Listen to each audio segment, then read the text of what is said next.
کړی دی ستا دپاره چې کوم ځای ویلی شي الله اکبر الله اکبر اشهد ان لا اله الا الله ویلی شي هلته به ویلی شي اشهد ان محمد رسول الله صلی الله علیه وسلم چې کوم ځای ویلی شي لا اله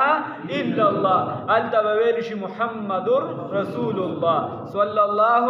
علیه وسلم ورفعنا اوچت کړی مو دی لکه تعالی را ذکر کا ذکر ستا جمعات به وي بیت الله به وي بنوم زما به وي او ذکر به پکې ستا وي چې کوم ځای د الله ذکر وي هلکه ته وې الله څه وې الله بیا دویم تصور د خلکو په ذهن کې څه راځي محمد رسول الله صلی الله علیه وسلم ورفعنا لك ذکرک تواب بوي خلق بتاويږي الک اخره کې دا الله ذکر بو کی به زما د پاره بلګیاوي اخره کې بوي چې الک د عمل قبولیت پکار دی